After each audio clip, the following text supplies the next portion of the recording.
जो Donald Trump पूरी दुनिया को पलटने की बात करते हैं, जो डोनाल्ड ट्रंप किसी भी देश पर कब्जा करने की बात कह देते हैं, जो डोनाल्ड ट्रंप इस समय सनकी वाली बातें करते हैं, आखिरकार उस डोनाल्ड ट्रंप के देश में चल क्या रहा है, ये सब जानना चाहते हैं। क्या आखिरकार अमेरिका की जनता क्या डोनाल्ड ट्रंप से खुश है?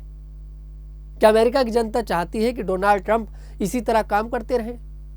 दरअसल जो तस्वीर इस समय अमेरिका से निकलकर सामने आ रही है, उसने पूरी दुनिया की चिंता बढ़ा दी है और वो ये दिखाती है कि अमेरिका की जनता भी अब डोनाल्ड ट्रंप से परेशान हो चुकी है। जो डोनाल्ड ट्रंप ईरान के पीछे हाथ धोकर पड़ गए हैं, ईरान के सबसे बड़े नेता अयातुल्ला अली खामनेई जो सुप्रीम लीडर थे, युद्ध के पहले दिन ही सबसे बड़े नेता को टारगेट किया गया जिससे यह युद्ध रुके ना। और अब देखिए मिडिल ईस्ट में जो तबाही का मंजर है, इसका असर पूरी दुनिया पर छाया हुआ है। आज उसी डोनाल्ड ट्रंप के देश में 80 लाख लोग सड़कों पर उतर आए हैं। जी हां, आपने बिल्कुल ठीक सुना है, 80 लाख लोग। 80 लाख लोग अमेरिका के सड़कों पर उतर आए हैं और ईरान जंग के खिलाफ है और अब डोनाल्ड ट्रंप से इस्तीफे की मांग कर रहे हैं। अमेरिका के अंदर इस समय मंजर छाया हुआ है कि 80 लाख लोगों की भीड़ डोनाल्ड ट्रंप पर टूट पड़ी है। वो लोग अमेरिका के अंदर प्रोटेस्ट कर रहे हैं और डोनाल्ड ट्रंप के इस्तीफे की मांग कर रहे हैं। और ये सब कुछ तब हो रहा है जब ईरान के साथ जंग चल रही है और वो लोग ईरान जंग के खिलाफ ही उतरे हैं। कुल मिलाकर डोनाल्ड ट्रंप का जो पागलपन है वो अब अमेरिका की जनता को भी समझ में नहीं आ रहा है। कभी डोनाल्ड ट्रंप वेनेजुएला के राष्ट्रपति को उठाकर अपने देश ले आते हैं, जेल में डाल देते हैं।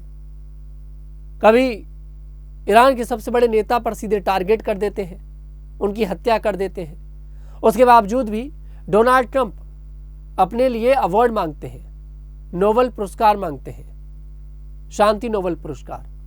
मतलब डोनाल्ड ट्रंप करना क्या चाहते हैं किसी को समझ में नहीं आ रहा। और हैरानी की बात यह होती है कि डोनाल्ड ट्रंप को लेकर हमारे देश में आरतियां होती हैं, उनकी जीत के लिए हवन कराए जाते हैं।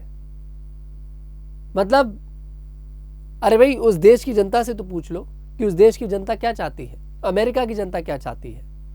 और डोनाल्ड ट्रंप के जो बयान आ रहे हैं वो तो वाकई में बड़े हैरान करने वाले हैं। कभी भारत के प्रधानमंत्री को बोल देते हैं कि वो मुझे खुश करना चाहते हैं, हालांकि अभी ठीक चल रहे हैं, लेकिन जब टैरिफ बढ़ाया था भारत के ऊपर तब कई तरह के बयान सामने आए थे प्रधानमंत्री मोदी को लेकर। और अब सऊदी अरब के प्रिंस को लेकर इतनी घटिया बात बोली है, मतलब बहुत ही शर्मनाक बात बोली है।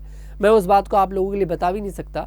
जो लोग सोशल मीडिया चलाते हैं उन लोगों ने उस बात को सुना होगा कि डोनाल्ड ट्रंप ने क्या कुछ बोला है वहां के प्रिंस को लेकर। तो इससे पता लगता है कि डोनाल्ड ट्रंप अजीब बातें कर रहे हैं, या तो डोनाल्ड ट्रंप की मानसिक स्थिति बिल्कुल ठीक नहीं है, मानसिक रूप से वो बीमार है। और ये बात अब अमेरिका की जनता को भी समझ में आ चुकी है, इसलिए वो डोनाल्ड ट्रंप के खिलाफ सड़कों पर उतर आई है। 80 लाख लोगों की भीड़ प्रोटेस्ट कर रही है। जो डोनाल्ड ट्रंप ईरान में सत्ता परिवर्तन की बात करते हैं, मुझे ऐसा लगता है कहीं उसी डोनाल्ड ट्रंप के देश में सत्ता परिवर्तन ना हो जाए, कभी डोनाल्ड ट्रंप को दबाव में आकर इस्तीफा न देना पड़ जाए और डोनाल्ड ट्रंप की जगह फिर किसी और को राष्ट्रपति पद की शपथ लेनी पड़े। क्योंकि डोनाल्ड ट्रंप से अब अमेरिका की जनता खुश नहीं है, बहुत परेशान हो चुकी है। फटे में टांग लड़ा देना, क्योंकि कई सारे ऐसे बड़े बड़े अधिकारी हैं जिन्होंने ये कहकर इस्तीफा दिया है कि ईरान के साथ हमारी सीधी जंग नहीं है, ये जंग इजराइल और ईरान की है और अमेरिका जबरदस्ती बीच में कूद रहा है। ये बात कहकर बड़े बड़े अधिकारियों ने इस्तीफा दे दिया। तो इससे पता लगता है कि ना तो अमेरिका की आर्मी चाहती है कि हम लोग ईरान के साथ जंग लड़ें और ना ही शायद अब अमेरिका की जनता चाहती है। क्योंकि डोनाल्ड ट्रंप जितना ईरान के लिए कमजोर समझ रहे थे, उतना ईरान कमजोर नहीं निकला है। ईरान ने कहीं ना कहीं अपने आप को साबित कर दिया है। फिलहाल इस खबर पर आपकी क्या राय है, कमेंट सेक्शन में जरूर बताइएगा। मैं तनुज दीक्षित आपसे मुलाकात करूंगा, तब तक के लिए हमारे साथ देखते रहिए द न्यूज़ 15।